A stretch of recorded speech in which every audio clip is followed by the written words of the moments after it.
오늘은 출애굽기 4장입니다. 출애굽기 4장을 펼쳐주시고요, 1절부터 31절까지의 말씀인데 교독하실 때에 마지막 절은 같이 읽도록 하겠습니다. 다 찾으셨죠? 제가 먼저 읽습니다. 모세가 대답하여 가로되 그러나 그들이 나를 믿지 아니하며 내 말을 듣지 아니하고 이르기를 여호와께서 내게 나타나지 아니하셨다 하리이다. 여호와께서 그에게 이르시되 내 손에 있는 것이 무엇이냐? 그가 가로되 지팡이니이다. 여호와께서 가라사대 그것을 땅에 던지라. 곧 땅에 던지니 그것이 뱀이 된지라. 모세가 뱀 앞에서 피하매 여호와께서 모세에게 이르시되 내 손을 내밀어 그 꼬리를 잡으라. 그가 손을 내밀어 잡으니 그 손에서 지팡이가 된지라. 또 가라사대 이는 그들로 그 조상의 하나님 곧 아브라함의 하나님 이삭의 하나님 야곱의 하나님 여호와가 내게 나타난 줄을 믿게 함이니라 하시고, 여호와께서 또 가라사대 내 손을 품에 넣으라 하시매 품에 넣었다가 내어보니 그 손에 문둥병이 발하여 눈같이 흰지라. 가라사대 내 손을 다시 품에 넣으라 하시매 그가 다시 손을 품에 넣었다가 내어보니 손이 여상하더라. 여호와께서 가라사대 그들이 너를 믿지 아니하며 그 처음 이적의 표징을 받지 아니하였도 둘째 이적의 표징은 믿으리라. 그들이 이 두 이적을 믿지 아니하며 내 말을 듣지 아니하거든 너는 하수를 조금 취하다가 육지에 부으라. 내가 취한 하수가 육지에서 피가 되리라. 모세가 여호와께 고하되 주여 나는 본래 말에 능치 못한 자라. 주께서 주의 종에게 명하신 후에도 그러하니 나는 입이 뻣뻣하고 혀가 둔한 자니이다. 여호와께서 그에게 이르시되 누가 사람의 입을 치었느뇨? 누가 벙어리나 귀머거리나 눈 밝은 자나 소경이 되게 하였느뇨? 나 여호와가 아니뇨? 이제 가라. 내가 내 입과 함께 있어 할 말을 가르치리라. 모세가 가로되 주여 보낼 만한 자를 보내소서. 여호와께서 모세를 향하여 노를 바라시고 가라사대 레위 사람 내 형 아론이 있지 아니하뇨? 그의 말을 잘함을 내가 아노라. 그가 너를 만나러 나아오니 그가 너를 볼 때에 마음에 기뻐할 것이라. 너는 그에게 말하고 그 입에 말을 주라. 내가 내 입과 그의 입에 함께 있어서 너의 행할 일을 가르치리라. 그가 너를 대신하여 백성에게 말할 것이니 그는 내 입을 대신할 것이요 너는 그에게 하나님같이 되리라. 너는 이 지팡이를 손에 잡고 이것으로 이적을 행할지니라. 모세가 장인 이드로에게 돌아가서 그에게 이르되 내가 애굽에 있는 내 형제들에게로 돌아가서 그들이 생존하였는지 보려 하오니 나로 가게 하소서. 이드로가 그에게 평안히 가라 하니라. 여호와께서 미디안에서 모세에게 이르시되 애굽으로 돌아가라. 내 생명을 찾던 자가 다 죽었느니라. 모세가 그 아내와 아들들을 나귀에 태우고 애굽으로 돌아가는데 하나님의 지팡이를 손에 잡았더라. 여호와께서 모세에게 이르시되 내가 애굽으로 돌아가거든 내가 내 손에 준 이적을 바로 앞에서 다 행하라. 그러나 내가 그의 마음을 강팍케 한즉 그가 백성을 놓지 아니하리니 너는 바로에게 이르기를 여호와의 말씀에 이스라엘은 내 아들 내 장자라. 내가 내게 이르기를 내 아들을 놓아서 나를 섬기게 하라 하여도 내가 놓기를 거절하니 내가 내 아들을 내 장자를 죽이리라 하셨다 하라 하시니라. 여호와께서 길의 숙소에서 모세를 만나사 그를 죽이려 하시는지라. 십보라가 차도를 취하여 그 아들의 양피를 베어 모세의 발 앞에 던지며 가로되 당신은 참으로 내게 피난편이로다 하니 여호와께서 모세를 놓으니라. 그때 십보라가 피난편이라 함은 할례를 인함이었더라. 여호와께서 아론에게 이르시되 광야에 가서 모세를 맞으라 하시매 그가 가서 하나님의 산에서 모세를 만나 그에게 입맞추니 모세가 여호와께서 자기에게 부탁하여 보내신 모든 말씀과 여호와께서 자기에게 명하신 모든 이적을 아론에게 고하니라. 모세와 아론이 가서 이스라엘 자손의 모든 장로를 모으고 아론이 여호와께서 모세에게 명하신 모든 말씀을 전하고 백성 앞에서 이적을 행하니 같이 있습니다. 백성이 믿으며 여호와께서 이스라엘 자손을 돌아보시고 그 고난을 감찰하셨다 함을 듣고 머리 숙여 경배하였더라. 아멘. 자, 효행복 교재 같이 보시겠습니다. 오늘 제목은요, 결코 거부할 수 없는 소명, 결코 거부할 수 없는 소명입니다. 11절 요절 말씀이 있죠. 같이 있습니다. 여호와께서 그에게 이르시되 누가 사람의 입을 치었느뇨, 누가 벙어리나 귀머거리나 눈 밝은 자나 소경이 되게 하였느뇨, 나 여호와가 아니뇨. 아멘. 우리 밑에 내용을 같이 읽습니다.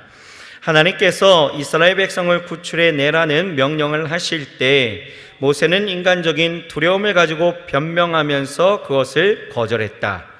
그러자 하나님께서는 그에게 두 가지의 확실한 증거를 주셨다. 먼저 모세가 가지고 있던 지팡이를 땅에 던지라 명하셨다. 그러자 던진 지팡이가 뱀으로 변했다. 그 다음으로는 손을 품에 넣어 보라고 명하셨다. 그러자 모세의 손이 문둥병 걸린 손으로 변했다.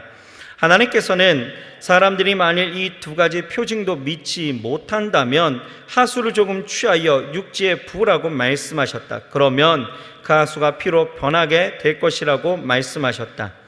하나님의 증거를 받은 모세는 자신의 언변이 능치 못함으로 인하여 또다시 소명을 거부한다. 그러나 하나님께서는 내가 내 입과 함께 있어서 할 말을 가르치리라고 말씀하셨다. 모세가 보낼 만한 자를 보내달라고 마지막으로 항변하자 하나님께서는 아론을 그의 대언자로 세워주셨다. 결국 모세는 하나님의 명령에 순종하여 애굽으로 향해 갔다. 모세는 아론과 함께 이스라엘 백성을 만나서 하나님의 말씀을 전했다. 삶의 변화입니다. 같이 있습니다.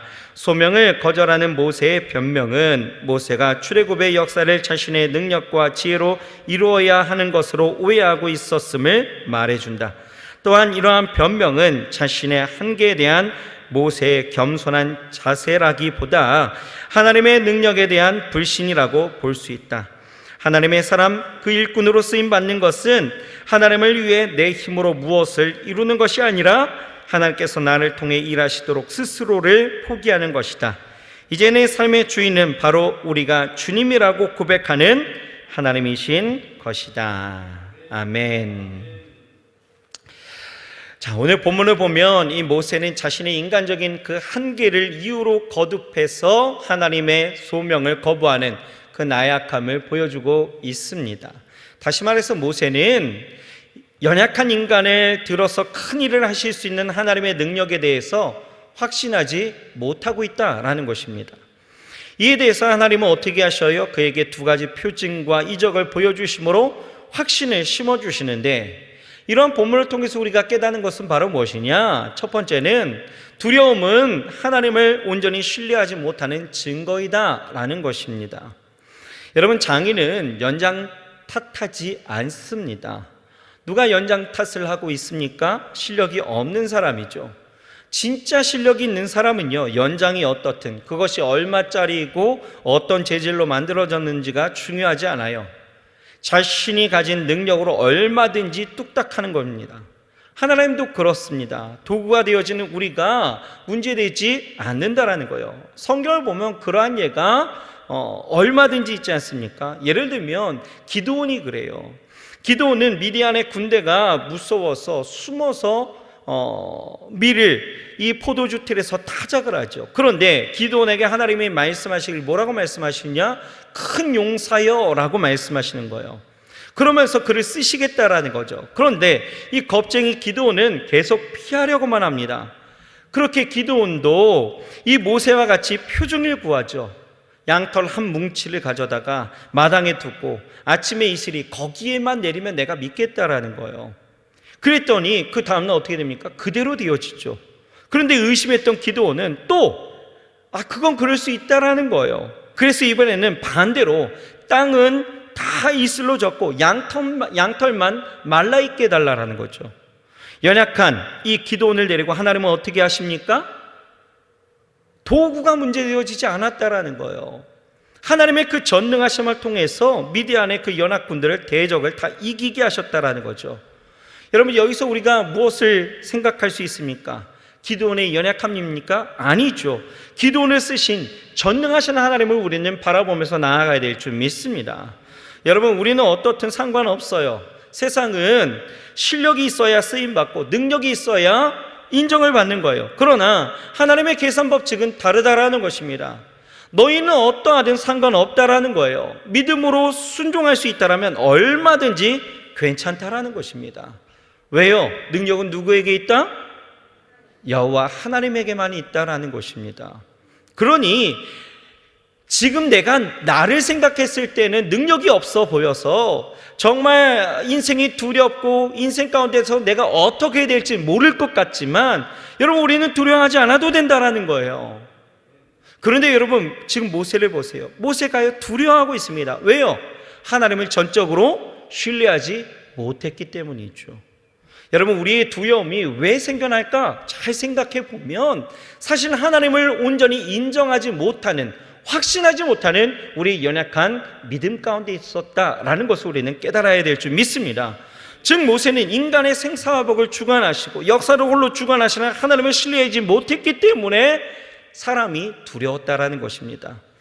여러분, 오늘날에도 많은 성도들이 하나님을 믿는다라고 하면서 어쩌면 사람들을 더 두려워하는 모습들을 보게 되어집니다. 왜 그렇습니까? 신뢰하지 못했기 때문이죠. 여러분, 잠언 29장 25절에 이렇게 기록되어져 있어요. 사람을 두려워하면 올무에 걸리게 되거니와 여호와를 의지하는 자는 안전하리라. 믿으십니까? 여러분, 무능력한 인간도 하나님께서 사용하시면 큰 일을 감당할 수 있습니다. 어쩌면 지금 하나님이 보이신 이 지팡이 표적은 우리를 말하는 것 같아요. 말라빠진 막대기를 하나님의 명령을 따라서 던지면 그 막대기가 살아있는, 살아 움직이는 이 뱀이 된 것처럼 마른 막대기 같은 나일지라도 하나님이 역사하시면 생명력 넘치는 그런 존재가 되어질 수 있다는 거예요.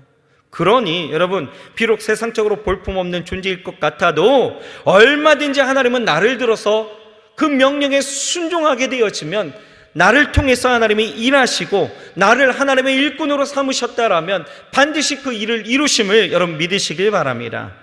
모세는요, 40년이라는 그 세월 동안에 광야에서 무기력하게 보냈어요. 그저 양이나 치고 더 이상 무엇을 할 수 없는 존재로 자신을 여겼다라는 거예요. 그런데 하나님은 그런 모세를 부르셨습니다. 사용하신다라고 하였을 때 그는 어떻습니까? 이스라엘의 강력한 지도자로 세워졌다라는 것입니다.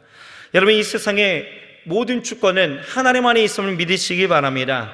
모세의 표징이 그것을 증명해주고 있는 거예요. 모세의 지팡이가 뱀이 되게 하신 것은 당시 근동 지역의 두려움의 대상이었던 이 바로의 권세가 하나님의 주권 가운데서 나왔다라는 것을 보여주신 것이고, 다시 그것을 잡았을 때 지팡이가 되게 하시면 이 바로의 권세가 강력하고 두려워 보인다 할지라도 하나님의 주권 아래 반드시 다시 무너진다라는 것을 보여주고 있다라는 것입니다. 여러분, 이 세상의 모든 역사는 하나님의 손 안에 있습니다. 믿으십니까? 하나님 안에서만, 하나님이 허락하시는 한에서만 존재할 수 있는 거예요. 그러니 우리는 온전한 순종과 주를 향하는 이 확고한 믿음을 통해서 날마다 하나님을 경외하면서 살아가게 되어질 때에 하나님은 연약한 나일지라도 내 인생을 들어서 사용하시고 나를 통해서 하나님의 일들을 반드시 이루시게 하실 줄 믿습니다. 여러분들의 가정에 문제가 있으십니까? 어떤 삶의 그 공동체 안에서 여러분들의 모든 삶의 자리에서 여러 가지 여러분들이 두려워하면서 나는 내 이 연약한 존재가 내가 무엇을 할 수 있을까 여러분 생각하시면서 두려워하시나요? 걱정하지 마십시오. 하나님이 여러분들을 통하여서 반드시 온전한 일들을 이루어 내실 줄 믿으시기 바랍니다. 하나님을 향한 확고한 믿음만 있으면 우린 두렵지 않는 거예요. 여러분, 인생을 정말 확고한 믿음 가운데 날마다 승리하면서 나아가시길 주의 이름으로 축원합니다. 이러한 하나님의 약속의 표징이 있었음에도 불구하고 이 모세는 어떻습니까? 계속해서 하나님의 소명을 거절하고 있다는 거예요. 그런데 하나님은 어떻게 하셔요? 그 거절함 속에서 야 됐다 이러지 않으시는 거예요. 하나님은 오히려 그의 언변 부족을 통하여서 다시 한번 거절하는 이 모세에게 형 아론을 대변자로 세우심으로 더 이상 핑계하지 못하도록 막아버리시는 거예요. 여러분, 여기서 우리가 깨닫는 것은 바로 무엇이냐? 두 번째는 하나님은 한 번 택한 자를 결코 포기하지 않으신다라는 거예요. 14절 이후를 보게 되어지면 하나님은 모세가 거듭해서 이 소명을 거절하자 그를 향해서 진노를 발하시는 것입니다. 그런데 놀라운 것은 하나님은 모세의 이런 반응에 야 됐어 야 너 아니면 내가 못할 줄 알아? 야 너 아니어도 내가 충분히 다른 사람을 통해서도 내가 다 할 수 있어. 어이쿠 이 기회를 너는 줘도 못 먹니? 이르시지 않았다라는 거예요. 하나님은 비록 소명을 거절하는 이 모세를 향해 진노하시기는 하셨지만 그럼에도 불구하고 모세를 포기하지 아니하시고 다른 사람을 이스라엘의 구원자로 세우지 아니하시고 모세를 여전히 세우셨다라는 것에 여러분 우리는 주목할 수 있어야 되는 거예요. 여러분, 이것이 바로 무엇일까? 이게 바로 하나님의 사랑입니다. 하나님의 은혜예요. 여러분, 만약에 거듭된 하나님의 부르심 앞에 나 못하겠는데요, 나 할 수 없는데요 라고 계속해서 이렇게 거절하게 되어졌을 때 하나님이 이 모세를 버리시고 다른 사람을 사용하셨다면 여러분, 모세는 어떻게 되었을까? 모세는 어떻게 됐을까요? 아마 그의 인생을 기억하는 사람은 아무도 없었을 것 같습니다. 모세는 평생 자신의 인생 가운데에서 묵혀왔던 자신의 그 상처와 아픔 가운데에서 그 도피자로서 자신의 인생을 늘 한탄했고 그 옛적에 그 영화로웠던 그 생활을 그리워하면서 다시 돌아갈 수 없음에 후회만 가득한 미디안의 그 양치는 목자로서 그냥 그렇게 인생을 마감했을 것 같습니다. 하지만 하나님은요 어때요? 진노하시지만 포기하지 않으셨다. 이게 중요한 거예요. 여러분, 이러한 하나님의 반응은 우리에게도 마찬가지라는 거죠. 하나님은요 우리를 하나님의 일꾼으로 부르시고 그 부르심에 합당하게 사용하시려고 나에게 소명을 주셨다라는 거예요. 믿으십니까? 여러분들의 삶의 자리자리에서 하나님은 소명을 주셨습니다. 어떤 이에게는 구역장으로, 어떤 이에게는 성도로서, 이게 굉장히 중요한 소명이거든요. 성도로서, 하나님의 사람으로서, 그리고 어떤 이에게는 직장에서 각급의 직급으로 그 소명을 주시고 또 어떤 이에게는 가정에서 주부로서 소명을 주시고 우리에게 주신 소명이 강력합니다. 그런데 여러분, 그렇게 주시는데 그것은 나를 통해서 하나님의 일을 이루시고자 하여서 내게 주신 삶의 자리다라는 거예요. 나를 구원하시기 위함이다라는 거죠. 그런데 우리는 어떻습니까? 하나님의 그 부르심 앞에 우리는요 늘 그냥 한 번에 순종하고 순복하지 않는다라는 거예요. 웬만하면요 우리는 어때요? 이상한 버릇이 있어요. 계산하는 버릇이 있는 거예요. 계산하고 유익의 여부에 따라서 거절하기도 하고 때로는 뜸들이면서 고민할 때가 한두 번이 아니었다라는 것이죠. 거절입니다. 그런데 문제는요 모세처럼 두세 번이 아니라 우리는 매번 항상 그렇다라는 거예요. 살아오면서 여러분들 하나님의 그 말씀 앞에 거절했던 순간들이 얼마나 많이 있었습니까? 거절이 우리의 삶 가운데 이렇게 매어져 있었다라는 거예요. 그런데요 그런 나의 삶을 하나님은 어떻게 하셔요? 어떻게 하십니까? 우리 생각해보면 모세의 두세 번의 이 거절 앞에서 하나님의 진노하심을 생각해 본다라면 우리의 삶을 통해서 하나님이 얼마나 진노하셨을까 우리는 좀 가늠할 수 있어야 된다는 거죠. 중요한 것은요 하나님의 진노가 아니라 하나님은요 그럴 때마다 여전히 우리를 향해서 진노하시겠지만 여전히 나를 기다리시고 또 다시 하나님이 붙드시고 계시다라는 거예요. 그리고 때로는 나 혼자 감당하기 힘들 것 같으면 아론과 같은 나를 도울 만한 사람을 보내셔서 돕게 하시고 하나님의 그 사랑을 우리에게 보여주심으로 우리로 그 자리에 설 수 있게 만들어 주셨다라는 것이죠. 이것이 진정한 하나님의 은혜가 아니겠습니까? 예수 그리스도의 십자가의 그 사랑과 은혜를 우리에게 보여주셨는데 우리는 여전히 다른 길, 죄의 길과 죄와 버타는 그 길, 죄와 타협하고 죄를 향하여서 가는 그 길을 여전히 걷고 있다면 이것은 하나님의 말씀 앞에 거절하는 우리의 인생의 모습들 아니겠어요? 하지만 그러한 우리의 모습을 하나님은 포기하지 않으셨다라는 것이 진짜 중요한 진리인 것입니다. 여러분, 이것이 은혜인 줄 믿으시기 바랍니다. 여러분, 여러분은 하나님의 소명에 어떻게 반응하고 계신가요? 내가 여기 있나이다, 이사야 선지자처럼 내가 여기 있나이다, 나를 보내소서, 이렇게 하고 계십니까? 아니면 오늘도 또 무력한 나의 모습을 바라보면서 아유 주여 보낼 만한 자를 보내소서 이러고 계십니까? 우리는 자원하는 심령으로 날마다 주 앞에 나아가야 될 줄 믿습니다. 가는 길이 어렵고 힘든 건 사실이에요. 누구보다. 여러분, 우리는요 우리의 인생을 단 1초라도 먼저 살아본 사람들이 아니에요.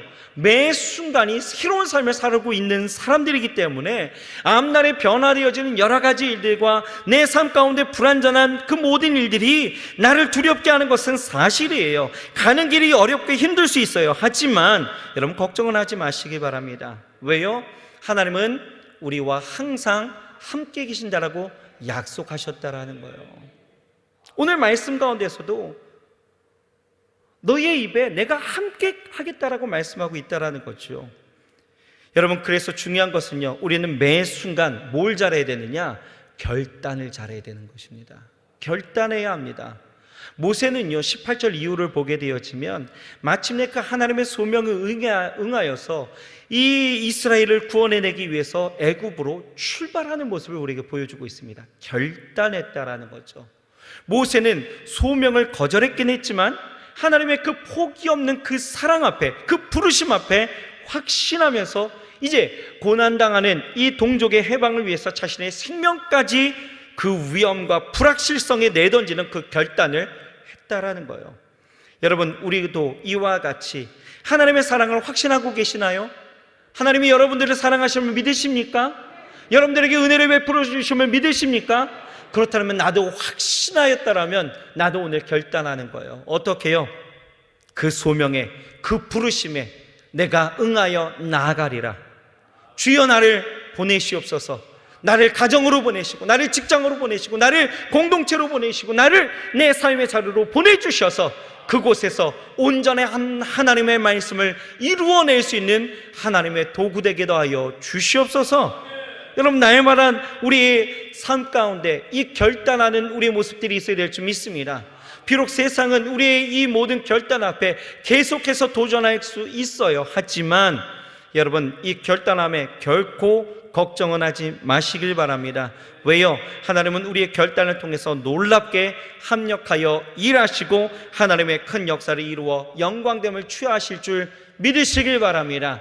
오늘도 그렇게 거룩하게 쓰임받을 수 있고 하나님의 자리에서 은혜를 누릴 수 있는 저와 여러분들이 되어야 할 줄 믿습니다. 기도하겠습니다. 사랑의 하나님, 감사합니다. 오늘도 우리에게 귀하고 또 능력 있는 주의 말씀을 더하여 주시어서 아버지 하나님이여, 주 앞에 온전한 삶의 결단과 하나님이 주신 은혜를 확신하며 나아갈 수 있는 은혜 주시니 감사합니다.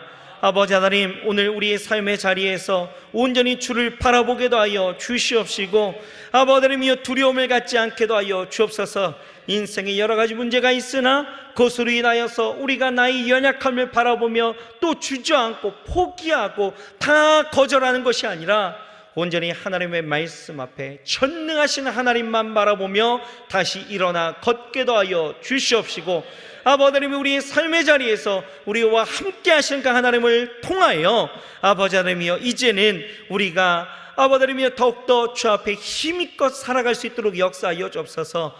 아버지 하나님이여, 우리의 삶에 아버지 하나님이여 결코 포기함이 없으시는 하나님의 그 여전한 사랑 앞에 아버지 하나님이여, 우리가 온전히 확신하며 오늘도 우리의 삶의 자리에서 승리하며 나아갈 수 있게 주여 축복하여 주옵소서. 하나님의 소명을 온전히 이루어 드리는 하나님의 거룩한 도구 될 수 있도록 인도하여 주시옵소서. 예수님의 이름으로 감사하며 간절히 기도드렸사옵나이다. 아멘.